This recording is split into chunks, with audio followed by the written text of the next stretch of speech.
किंवा सामाजिक संस्था यांनी शेतकऱ्यांची परिस्थिती सुधारण्यासाठी काही केलं असं दिसत नाही.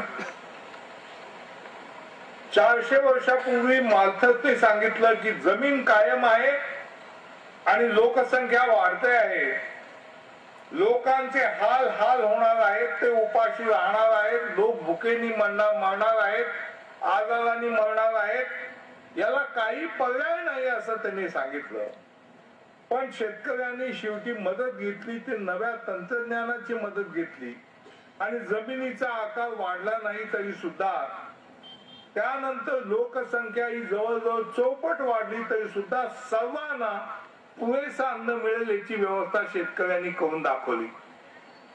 शेतकऱ्यांनी प्रत्येक वेळी जो मार्ग काढला आहे तो नव्या तंत्रज्ञानाने काढला आहे. आणि ह्यावेळी अधिवेशनामध्ये शेतकऱ्यांवरती चारी बाजूंनी संकट आलेलं आहे, तरी सुद्धा त्याला उपाय औषध म्हणजे तंत्रज्ञानच आहे हे मी सगळ्या माझ्या भाषणात सांगितलं. संकट कोणची?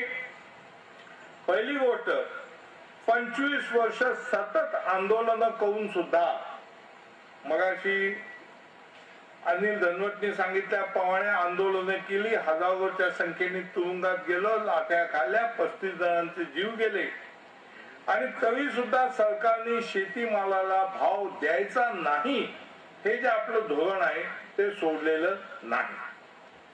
आजही महागाई अशी थोडी आरडाओरड चालू झाल्याबरोबर सरकारने जी काही पावलं उचलली ती अशी की खाद्यतेलाची आयात देशामध्ये सुरू केली, आपल्या देशातनं तांदूळाची, मक्याची, दुधाच्या भुकटीची निर्यात बंद केली. एवढंच नव्हे तर वायदे बाजारावरती बंदी घालून सोयाबीनचा भाव 2700-2800 पर्यंत गेला, 1700-1800 पर्यंत खाली पाडून दाखवला.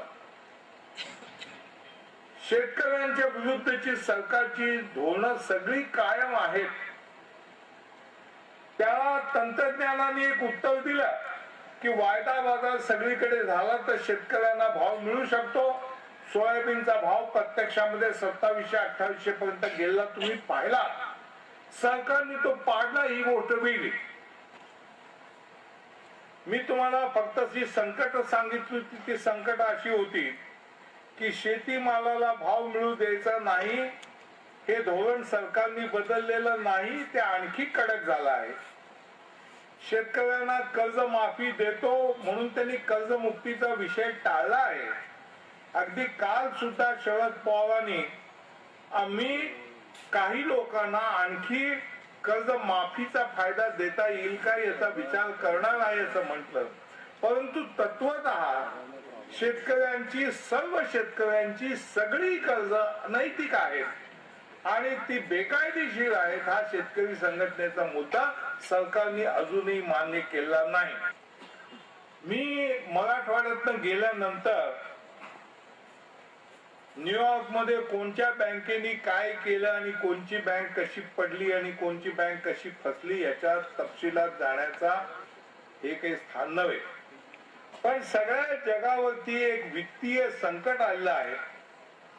या वित्तीय संकटाची कारण काय आणि त्याच्यावरती उपाययोजना काय याच्या संबंधी मी अनेक लेख लिहिले आहेत.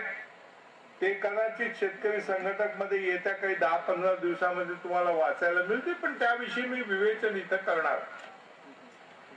त्या पलीकडे एक त्याच्यामधनं निघणारं संकट असं आहे की सगळ्याच शेतीमालाचे भाव आता जगभर पडणार आहे.